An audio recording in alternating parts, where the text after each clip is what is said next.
Did you know that cybercrime has increased almost 25% in the last 5 years? And identity theft almost 15% from 2019 to 2022?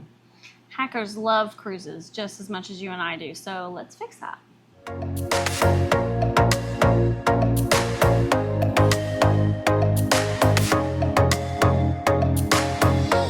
Hi, we're Adam and Mary, and this is Holletts at Sea.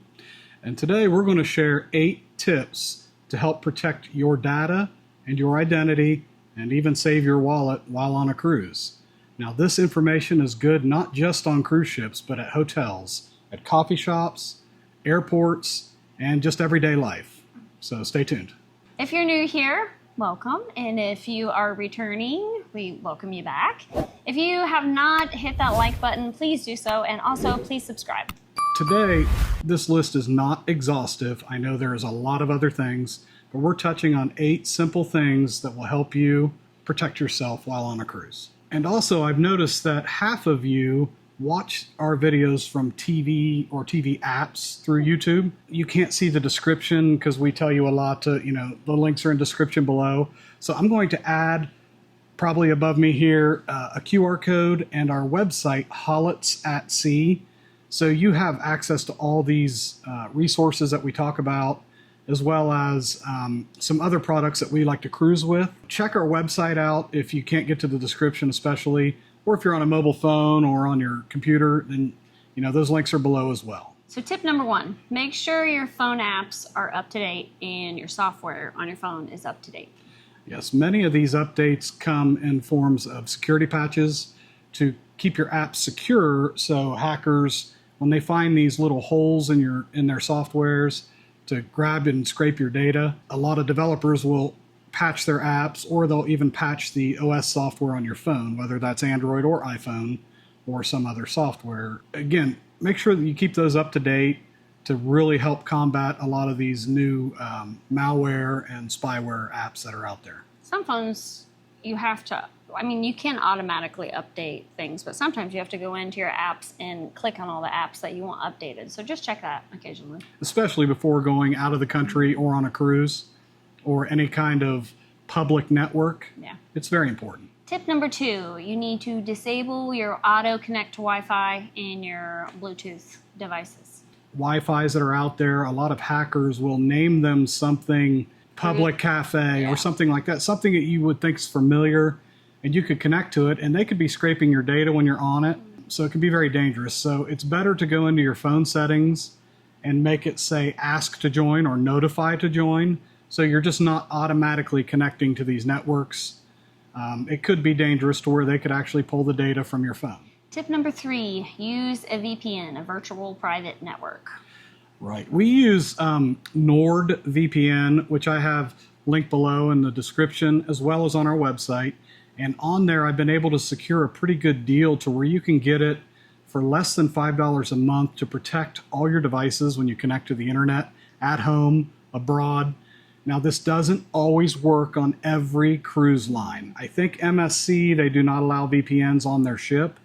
But as soon as you get off in port or you get on any kind of network outside of your own home network, even in home network, you should put on NordVPN. It encrypts your data. It keeps it safe.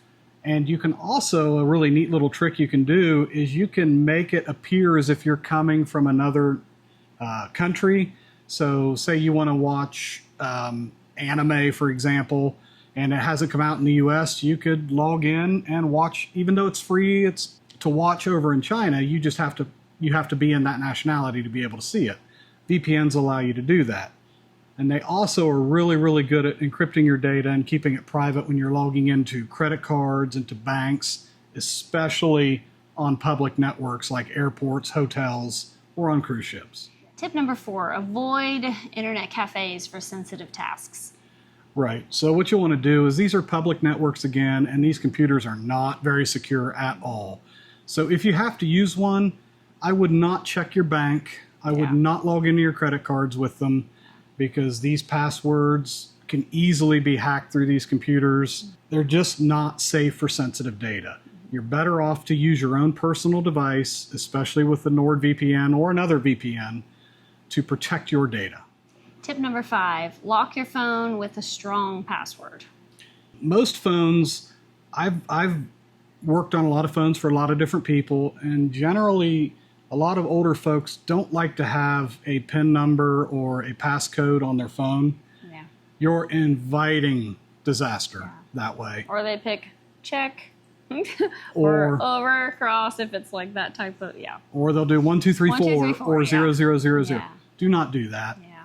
Set it, if you can, if you have the ability, at least 6-character, 6-digit pins, or a passphrase is even better yet. And another little bonus you can do is turn on SIM lock inside your phone settings. That will stop people from hijacking your phone number. Not very common, but it's a good security feature to possibly turn on. And while we're on the topic of passwords, you're better off to use passphrases. Use a combination of letters, numbers, uppercase, lowercase, and special characters. Usually the longer the password, the harder it is to do what's called a brute force attack, and that's where they just keep trying various combinations very rapidly until they break through. I mean, you could break a 4-digit PIN pretty quickly if you don't have a set number of tries, or if you do something like your birth year or your wedding anniversary date or a child's birth year. This is information that is pretty easy to get if somebody gets onto your social media accounts or they just know how old you are. Just be a little smarter about how you do your pins or your passphrases. And again, like I said, try to avoid passwords because most people use a word that's associated with them or a family member. So use a passphrase like, I like to eat apples and bananas, 1, 2, 3, 4, at Tilde. sign. Or tilde. That's an extreme example, but I think you get what I'm saying. Tip number 6, using credit cards instead of debit cards. Now, it's always better, if you can, use a credit card because there's a lot of fraud protection on that. You use a debit card, they have Money's complete gone for a while. access to your account if they break in, and they can drain all your funds, and you're without a paddle in that creek we all know about. Yeah. So there's another thing you could possibly do. I've not done this, but I've heard people that do, are prepaid credit cards. And Just you could like the Visa gift cards. Yeah. Yeah. And you can also use a lot of cash on all these islands, especially in the Caribbean. They'll take American money. One thing I do with cash is I never keep all my cash in one place. I disperse it in different bags, even when I'm opening my wallet to go pay for something, especially if it's like a smaller number amount, or if you're trying to barter, I'm trying to get maybe price lower. I don't start whipping out 20s and 50s. I keep my ones separate from my bigger bills. So. And before we go on the port, we generally have an idea in our head, like we're going to take $50 or $20, but we try to take it in small bills. Yeah. And then, like Mary said, she'll put, like, say, $10 in her purse. I'll have $5 or $10 in my pocket, and she'll have it, in each separate pocket. Again, go to barter, you could pull it out and pay for it so they don't try to upsell you. Now, there's a whole video you can do on bartering and stuff like that, but these people are out to make money, and they're also, and a lot of them are out to scam you too. So you have to be really careful and vigilant. Again, debit cards are not very safe. And the other thing you can do is call your card provider or your bank if you have to use a debit card. Even if you're not going to use we always call our bank anytime we go out of town. Tell them when we're going to be out of town, roughly where we're going to be, so they don't lock the card because of a suspicious charge. Because that's happened to me in Florida. Thank God Mary had another card. I was just getting gas. It locked me out. And my whole card was down, and I didn't have any credit cards. I was strictly a cash guy or debit card guy. Thank you, Dave Ramsey. Yes, Dave Ramsey. But again, the prepaid credit cards could probably help there, or cash. Call your providers just to be on the safe side, and that way they can keep an eye on it for no suspicious charges. Tip number 7, covering your PIN on board. Right, not just on board, but at any ATM, any kiosk where you have to key in your PIN to your whether credit card or your debit card or whatever. You could have some shoulder surfers. Because a lot of times there is a line sometimes at the ATM. Right. On ship. It's better to just kind of put your hand over it, or lean in a little and type it. There's nothing wrong with that. If your senses are telling you there's something could be a little fishy, trust those. Yeah. There's nothing wrong with that. Tip number 8, use the cabin safe. Right. These are provided to you. They're really simple to use. Every ship has these. Yeah. You know, keep your passports in there, extra cash, any jewelry that is valuable, any kind of real valuable stuff. Just put it in the safe, lock it up. But remember, empty it on disembarkation day. You could be leaving stuff behind. We've left a coat in the closet with car keys in it on MSC Seashore. I got off the boat. We got to the airport, and I realized... We're going to go to get our car.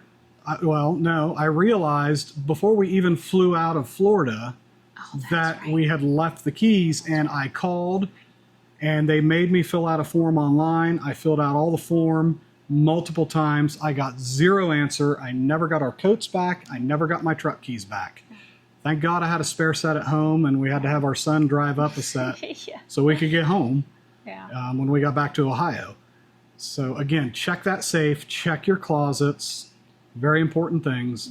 But again, that safe is there to really protect these things. If you, for whatever reason, forget your PIN to get it back into the safe, you can go to guest services and they can send someone in. They can get it open. Try not to forget your PIN, but there is a way to get it back open again. Use these tips and you're going to be cruising smarter and safer. So in a past video, which I'll link up here, I spoke about juice jacking, and that's where hackers can scrape your data when you plug into unknown power sources. And I have a little device in there that kind of helps protect. But again, view that video up there to learn a little bit more about it. That's just another way to really protect your data and protect your privacy. Check out our fun shirts, which you can see at holletts.com. Again, use that QR code. So if you learned something today, give us a big thumbs up, subscribe, and comment some things that you suggest that we do to protect ourselves at sea, or others can really glean information from you. Or tell us your horror stories. Unfortunately, this is the world we live in. Yeah, we have to worry about this stuff. And just it's really gotten bad out there. So, but there's ways to prevent it. Which these are just some simple ways, some easy ways that you can do right now to protect yourself, not just on cruising, but in hotels, cafes, at work, just walking around outside.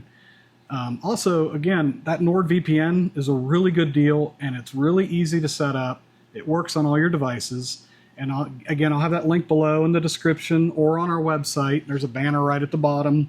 I think they're giving away, it's something like 76% off with an Amazon gift card if you get the right package, which works out to less than $5 a month.